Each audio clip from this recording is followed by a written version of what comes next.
DC Mayor Muriel Bowser's decision to remove Black Lives Matter Plaza has sent shockwaves through our region and across the country. The mural served as a symbol for equal rights and a visual representation that Washington, D.C. was leading the way for change. News 4's An Yang sat down with a local professor to discuss the move by the mayor and the impact it will have for years to come. Now, that intro was absolutely and objectively ridiculous and absurd from top to bottom. According to this local news reporter, the decision from DC Mayor Muriel Bowser to remove the words Black Lives Matter from the streets of this area in the District of Columbia have sent shockwaves across not just the region, but the nation as a whole, because this was a symbol that the District of Columbia was leading the way into the future, leading the way in terms of equality, and therefore, by removing this yellow paint from the street, we're absolutely destroying the future of equality or whatever. Honestly, this is one of the most ridiculously absurd things I could possibly imagine, because I had no clue, even though there were shockwaves rippling across the country, that this was being removed until somebody else had sent me a tip on this. And I'm sure many of you out there in the audience don't even think about what is painted on the streets of the District of Columbia, other than the fact that today we're going to laugh about this. And by the way, credit where credit is due to the evil Orange Man's administration. Essentially, we had a bill in Congress that was going to force this removal, and rather than Muriel Bowser have to deal with the humiliation of them forcing her to remove this, she has decided to do it on her own, because she understands that there's going to be consequences from the Republican Congress, who does have a lot of control over the District of Columbia, for keeping this nonsense up here. And make no mistake about it, this was put up in order to satiate a violent, rabid political movement that was rioting and destroying our country back in 2020, and now it's being removed, and you have the local news going out of their way to try to find people that are outraged by it, because most people don't give a damn about this. They thought it was stupid at the time, but due to cultural pressures, due to the fact that you could get fired from your job for saying so, most people just went super quiet. Now, of course, DC voted overwhelmingly for the Democratic Party, so obviously we understand that you're going to find people more in favor of it over there. But that being said, with the recent crime waves that they've had in DC due to woke criminal justice reform, I think maybe, just maybe, they're sick of the Black Lives Matter stuff, just like the rest of us. Now, we're going to get into this, we're going to break this down, but before we do, I want to thank everybody who supports this channel via actualjusticewarrior.com/join. Give me the money. Give me the money. Okay. DC Mayor Muriel Bowser says the Black Lives Matter mural on 16th Street will be painted over. The bright yellow letters that spell out Black Lives Matter became symbolic nationwide after the murder of George Floyd. So a huge part of me wants to defend the English language and wants to defend the term symbolic, because in no way, shape, or form should we consider the literal writing of the words Black Lives Matter to be a symbol at all, because it's the words, it's not something that represents that idea conceptually. But what this is actually symbolic of is not the idea that black people matter. Most people understand that. In fact, people on the right who didn't want to defund the police understand that far, far more than people on the left. But it was symbolic of the absolute takeover, the absolute destruction of our country, the hostage taking that occurred during the Black Lives Matter riots period, because these people were destroying major cities, rioting for days after days, months after months, almost a full year straight, most dangerous riots or most destructive riots in American history. And they were able to get their logo, their ideas, their endorsements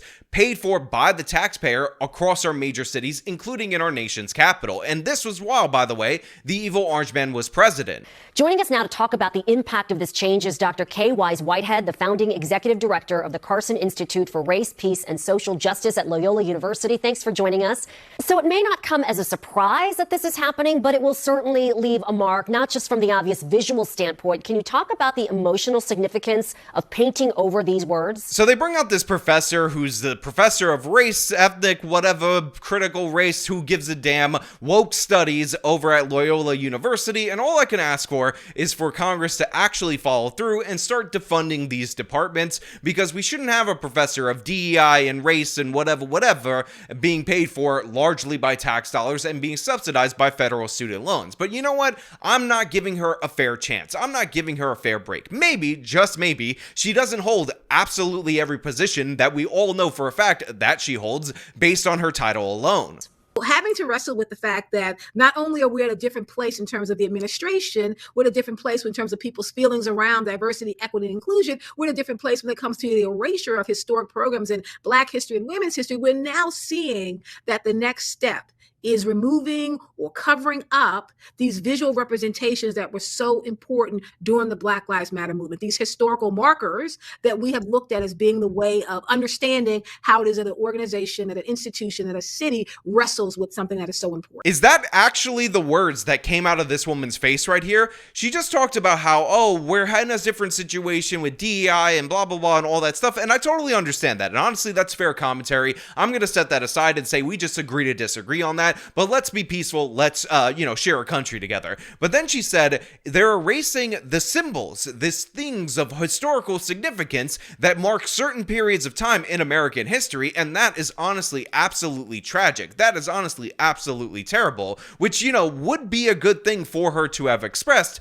back in 2020 when they were ripping down statues of our founding fathers, when they were ripping down all these different various symbols across our country that marked significant moments in our nation's history. But for some reason, 100 to 200 to 250 plus years of American history, depending on which monument needed to be taken down in any given moment, that's totally fine to erase. That's totally fine to eradicate. That's totally fine to destroy in a cultural revolution. But this 4-year-old lettering that is on the street in the District of Columbia, this yellow paint, that is a symbol. That is something that is truly significant in American history, and that's something that we need to keep with us in our hearts at all times. I just want to point out again that the Atlanta Football Hall of Fame that was destroyed and looted by Black Lives Matter is more significant in terms of American history than these words being painted on the street in the District of Columbia. Again, all of the things associated with the Black Lives Matter riots are all negative. All the policy changes that they got put into effect are all terrible. All the cultural changes are all evil, absolutely nonsensical in every possible way.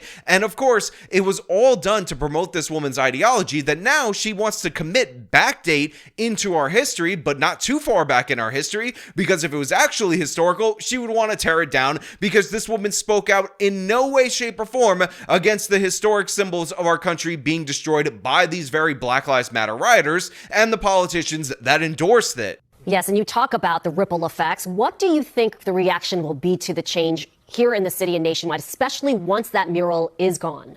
You're going to have this camp of people who are like me, who are concerned about what does it mean to move down this path of erasure. The Black Lives Matter rioters, need I remind you, burned St. John's Church in the District of Columbia, a church that opened in the year 1816. It is often referred to as the President's Church. They have a pew that is referred to as the Presidential Pew, and they burned that because when they were trying to attack the White House and get at the evil Orange Man, Secret Service was able to repel them, so they decided to take their revenge on that historical monument, on that historical landmark, and then they were rewarded by the city after taking it hostage, after destroying portions of it with these letterings. And yes, it is a good thing that we're erasing it. It is a good thing that we're setting it aside, because it's absolute nonsense in every possible way.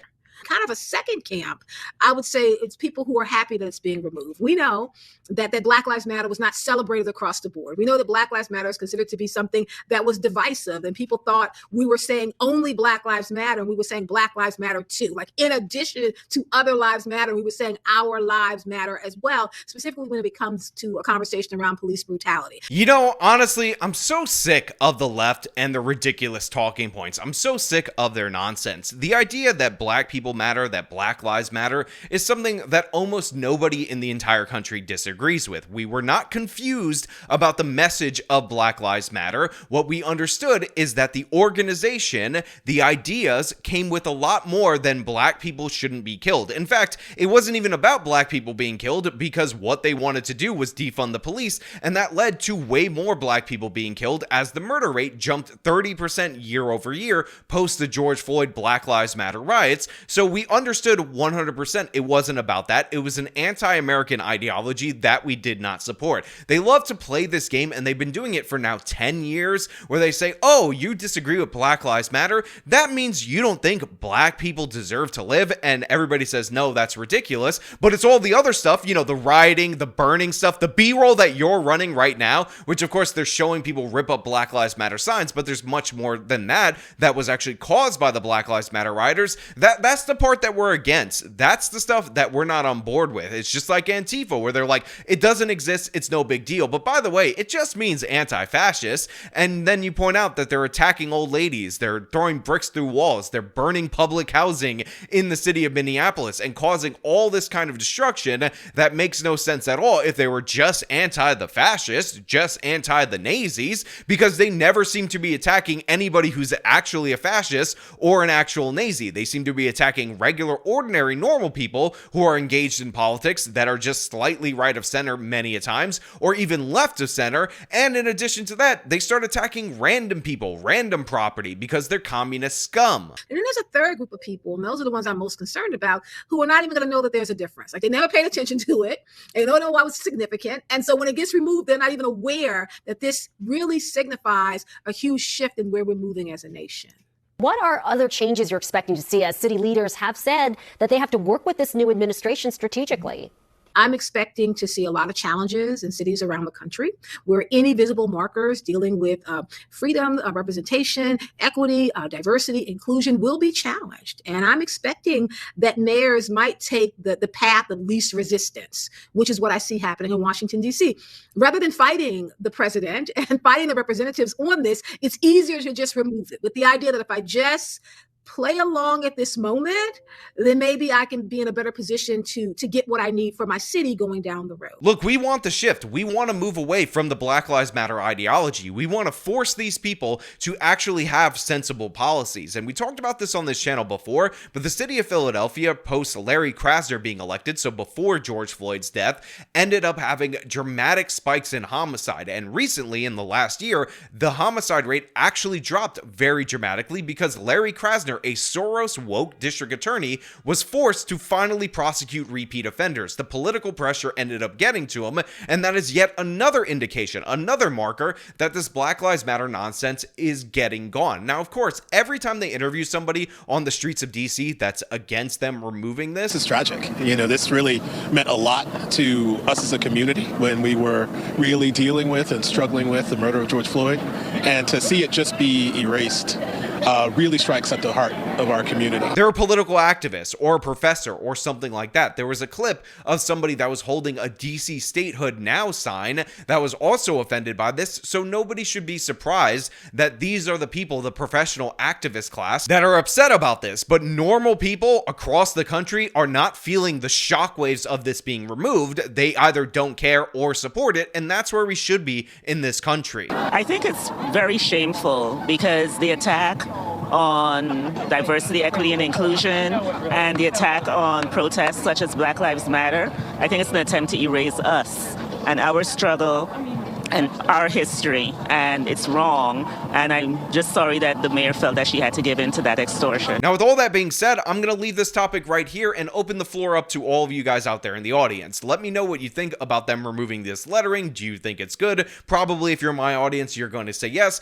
but what do you think about them trying to gin up the hysteria related to this when it's actually not there? In addition to that, again, what other things do you want removed that are relics from the Black Lives Matter movement? As per usual, if you like this video, show them by leaving a like, subscribe for more content, follow me on the social medias, support me via the support links in the description of this video. This has been me talking about Black Lives Matter Plaza being renamed and the fake outrage over it. Till next time.